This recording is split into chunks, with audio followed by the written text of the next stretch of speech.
Not every abusive relationship begins in an obvious way. Most of the time, it doesn't start with shouting, physical aggression, or explicit humiliation. It starts subtly, almost invisibly. It begins with small concessions, with the constant effort to avoid conflict, with the habit of swallowing emotions just to keep the peace.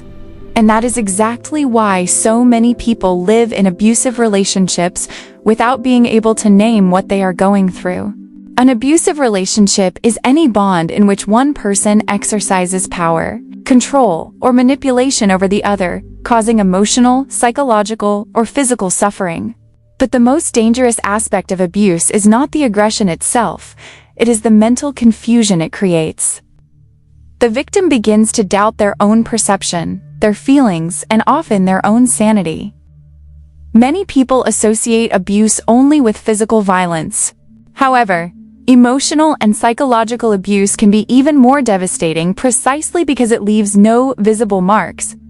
It shows up through excessive control, constant devaluation, emotional blackmail, social isolation, frequent guilt, and fear of expressing oneself.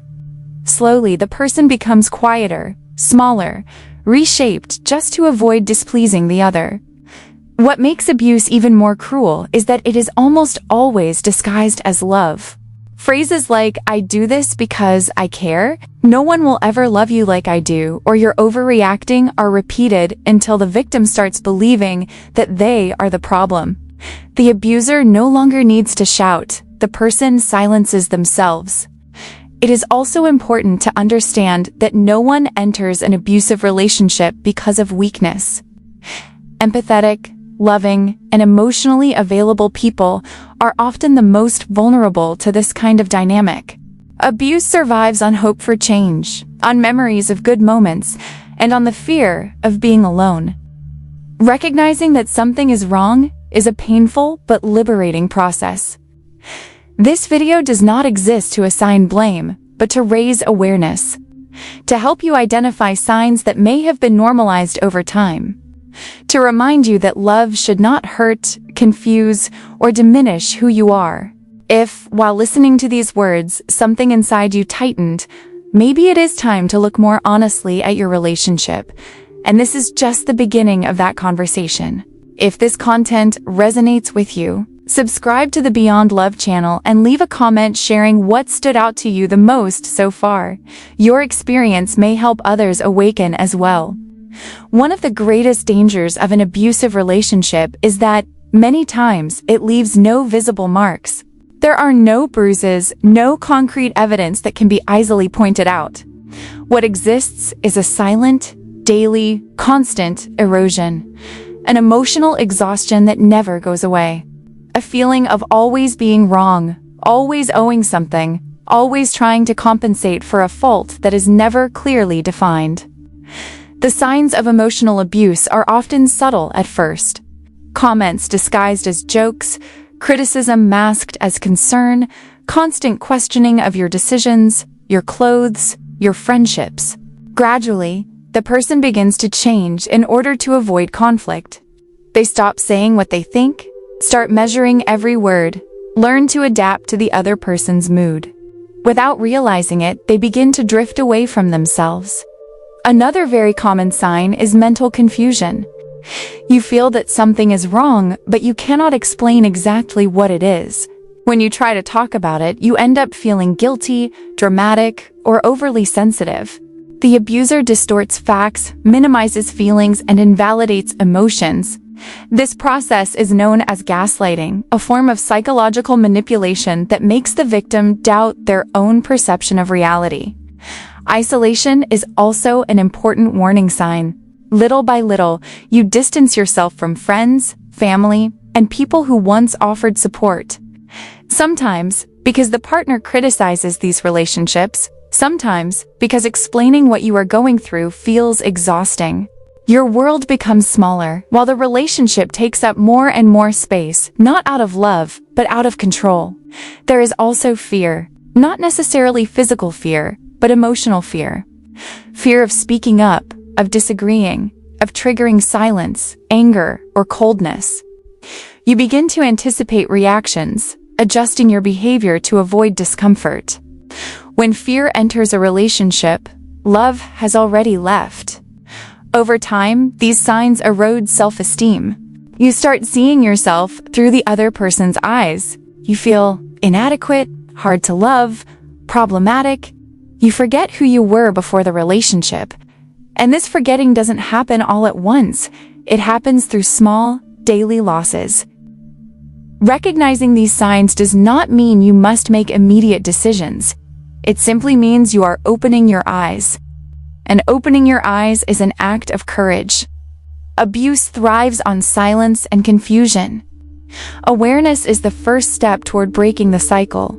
In many abusive relationships, it is not physical force that hurts first, but words. Language, when consistently used to control, diminish, or confuse, becomes a powerful weapon. Seemingly simple phrases, repeated over time, shape the way the victim sees, thinks, and feels about themselves. And this process is so gradual that by the time the person realizes it, their identity has already been deeply damaged. One of the most common phrases is, "You're overreacting." This statement invalidates feelings and teaches the person to distrust their own pain. Whenever something hurts, the other person's response is to minimize, dismiss, and turn emotion into drama. Slowly, the victim learns that feeling is a problem and begins to silence themselves to avoid being accused of exaggeration. Another recurring phrase is, "It's all in your head." Here, the abuse becomes even deeper. It is not just disagreement, but a denial of the other person's reality.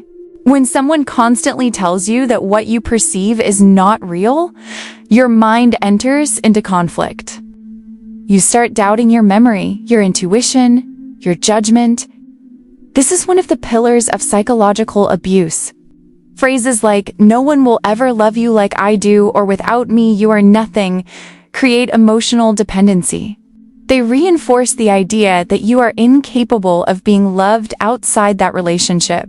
The fear of being alone intensifies, and the relationship becomes seen as the only possible option, even though it causes pain. There are also phrases that shift blame.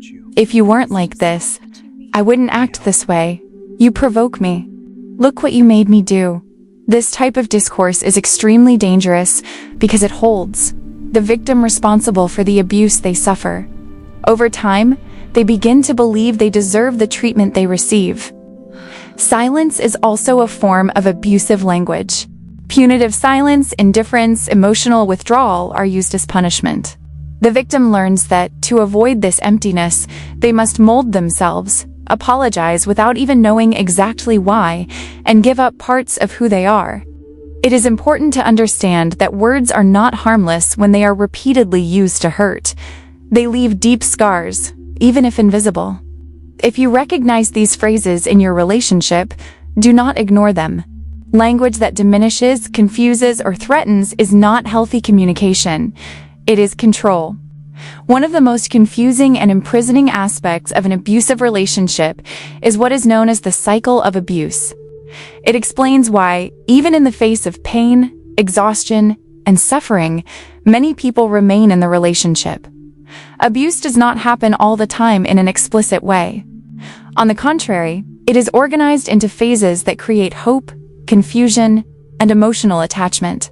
The first phase is tension. During this stage, the atmosphere begins to change. Small criticisms arise. The environment feels heavy. Communication becomes difficult. The victim senses that something is wrong but tries to avoid conflict. They begin to make more effort, give in more, and remain silent more often. There is a constant sense of alertness, as if any action could trigger a negative reaction. Next comes the explosion phase. This explosion is not always physically violent. It can be an intense argument, verbal humiliation, emotional attack, threat, episode of extreme coldness, or emotional abandonment. This is the moment when control becomes most visible and painful. After the explosion comes the guilt or remorse phase. The abuser may apologize, cry, promise change, show affection, attention, and care. This phase is extremely confusing because it reignites hope. The victim thinks now it will be different. They understood, they have changed. The temporary relief makes the previous suffering seem exaggerated or distant. Finally comes the calm phase, also known as the honeymoon. The relationship feels light again. There is affection, care, closeness. It is during this phase that the person reconnects with the idea of love and convinces themselves that the problem was temporary. However, this calm does not last. Gradually, tension returns, restarting the cycle. What makes this cycle so dangerous is that it creates emotional dependency. The brain begins to associate love with pain and relief. The person does not stay because of the suffering, but because of the hope that follows it. This generates confusion, guilt, and difficulty leaving, even when the relationship clearly causes harm. Understanding the cycle of abuse is not about blaming yourself for staying, but about understanding why leaving is so difficult. It is not about weakness, but about a powerful psychological pattern. When you understand this cycle, you begin to realize that the problem is not a lack of love, but an excess of control. Emotional dependency is one of the strongest pillars sustaining an abusive relationship. It does not appear suddenly. On the contrary, it is built gradually through reinforced insecurities, fear of loneliness, promises of exclusive love, and the constant feeling that life loses meaning without that person. In abusive relationships, the bond stops being a choice and becomes emotional survival. Many people confuse emotional dependency with intense love. They believe that needing someone desperately is proof of deep connection. However, healthy love does not imprison. It strengthens, expands, and allows growth. Emotional dependency, on the other hand, creates fear, anxiety, and a constant sense of inadequacy. In an abusive relationship, the partner often positions themselves as the only source of validation, affection, and security. Little by little, the victim begins to seek confirmation of their own worth from the other person. When this validation is withdrawn, through silence, coldness, or criticism, desperation arises. Not because love ended, but because the person's identity has been gradually dismantled. The fear of loneliness is constantly fed. Phrases like, "No one will want you, you can't do it alone," or "without me, you are nothing," are not said by accident. They reinforce the idea of incapacity. As a result, even in pain, the person chooses to stay, because leaving feels more frightening than enduring familiar suffering. Another important factor is the idealization of the beginning of the relationship. The victim clings to the memory of who the other person was or seemed to be at the start. They live hoping that version will return. This hope keeps the bond alive, even when the current reality is completely different. Emotional dependency also generates guilt. The person feels ungrateful for thinking about leaving, criticizes themselves for not being strong enough, and believes they are giving up too easily.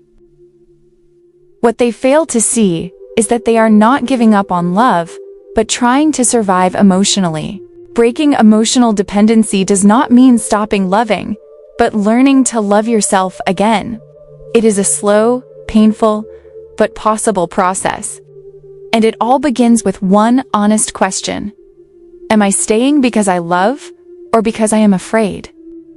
One of the deepest damages caused by an abusive relationship is not only the immediate emotional pain, but the gradual loss of one's own identity. At some point along the way, many people realize they no longer know who they are outside that relationship. Tastes have changed, opinions have been silenced, dreams have been postponed, boundaries have been crossed. What was once spontaneous becomes calculated. What was once natural becomes fear. At first, these changes seem small and even justifiable. You avoid certain topics to prevent conflict. You stop wearing certain clothes to avoid criticism. You abandon hobbies because they cause problems. You distance yourself from important people because the relationship demands total priority. Little by little, these renunciations accumulate, and when you realize it, your life already revolves around the other person's mood, needs, and expectations. Identity is eroded through constant invalidation. When your feelings are minimized, your decisions questioned, and your worldview mocked, you begin to doubt yourself. You start seeking approval for everything. You feel guilty for wanting simple things. Emotional autonomy disappears, replaced by the need for validation. Another devastating effect is the disconnection from one's own body and intuition. Many victims report that they learned to ignore internal signals of discomfort, sadness, or fear. After all, whenever these signals appeared, they were denied or ridiculed. Over time, the person stops trusting themselves and starts trusting the abuser's narrative more than their own experience. This loss of identity does not happen due to lack of character or strength. It is the result of a continuous process of adaptation to emotionally survive. When the environment is hostile, the mind tries to protect itself. The problem is that this protection comes at a high cost. It costs who you are. Rebuilding identity during or after an abusive relationship is a delicate process. It involves relearning how to listen to your own voice, recognize boundaries, validate feelings, and reclaim old desires. It is a path that requires patience, support, and, above all, self-compassion. If you feel that you have lost yourself within a relationship, know that this does not define who you are.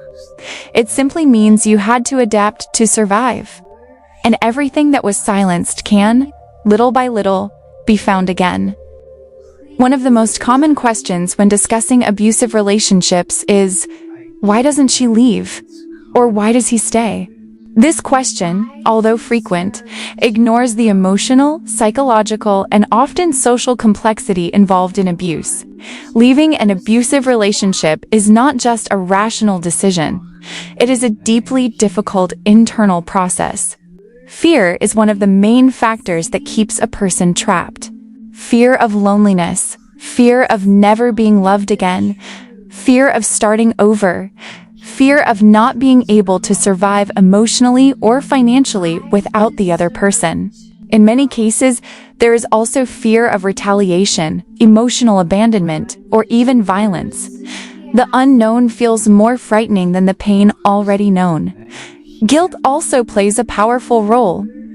Victims often believe they are overreacting, that they could have tried harder, that they were not patient enough.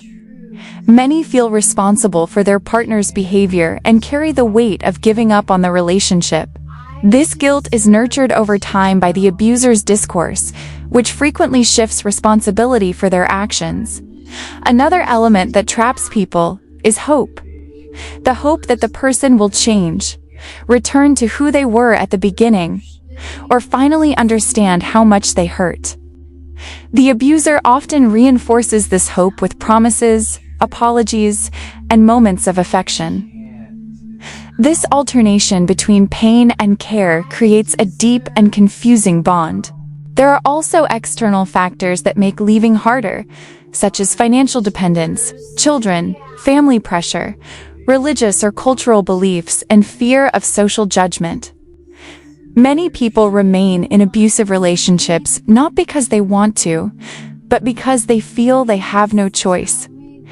It is essential to understand that leaving is not an event, it is a process. Some people take time to recognize the abuse, others need several attempts before managing to leave permanently. Every step, no matter how small it seems, is significant. Judging those who remain in abusive relationships only deepens isolation and pain. What helps is information, support, and respect for each person's timing. No one stays in abuse because they enjoy suffering, but because they are emotionally trapped. Abuse is not always perceived first by the mind. Many times, it is the body that begins to signal that something is wrong. An abusive relationship creates a constant state of emotional tension that, over time, turns into physical exhaustion. Anxiety, insomnia, extreme fatigue, unexplained pain, loss of appetite or compulsive eating are common manifestations in those living under continuous emotional pressure. The body reacts to fear and insecurity as if it were always on alert. The nervous system remains activated, waiting for the next conflict, the next criticism, the next punitive silence. This prolonged state of stress affects sleep, concentration, and even the immune system. The person feels exhausted even without fully understanding why. In addition to physical symptoms, there is deep emotional exhaustion. The victim feels like they are always trying to fix something, explain something, prove something. There is no emotional rest. Even during seemingly calm moments, there is a sense that peace is fragile and temporary. This creates hypervigilance, the constant need to observe the other person's mood, anticipate reactions, and adjust behaviors. Over time, this exhaustion can lead to anxiety attacks, depressive episodes, and a sense of emptiness. Many people report that they have lost joy in simple things, feel no enthusiasm, and live on autopilot. The relationship, which should be a place of support and safety, becomes a constant source of suffering. Another important point is that this exhaustion is often invisible to outsiders. Friends and family may not realize the severity of the situation, increasing the feeling of loneliness. The person wonders why they are so tired, so sad, so confused, without being able to point to a concrete cause. Listening to the body is an act of self-care. When it starts to become ill in silence, something needs to be examined more closely. The body does not lie. It reacts to the emotional environment in which it lives. If a relationship is making you sick, this is not weakness. It is a warning sign. Recognizing this exhaustion does not mean making immediate decisions, but it does mean respecting your own limits. Love should not cost your emotional and physical health. When it does, it is time to pause and reflect. There is a delicate and transformative moment in every abusive relationship: the awakening of awareness. It does not happen suddenly or dramatically, but through small internal clicks. A phrase that won't leave your mind, a video that deeply resonates, a conversation that echoes, a silence that feels heavier than before. It is when something inside you begins to question what was once normalized. At first, this awakening is often accompanied by denial. The person tries to justify their partner's behavior, minimize their own feelings, compare their relationship to others that seem worse. Thoughts arise like, "It's not that serious, every relationship has problems, maybe I'm overreacting." Denial works as a temporary shield, because seeing reality hurts. Over time, however, the signs become harder to ignore. The repetition of patterns, the absence of real change, and the constant impact on self-esteem and emotional health become evident. The person begins to realize that these are not isolated episodes, but an ongoing dynamic. And this realization is painful, because it requires letting go of the fantasy that love alone will fix everything. The awakening of awareness also brings ambivalence. One part of you wants to leave, protect yourself, respect yourself. Another part still loves, hopes, and fears. This internal split creates anguish, confusion, and even guilt. Many people feel ungrateful for questioning the relationship, as if recognizing abuse erased all the good moments they lived. It is important to understand that seeing does not require immediate action. Awareness is a process. First you see, then you understand, then you strengthen, and only then, when possible, you act. Each person has their own timing, conditions, and limits.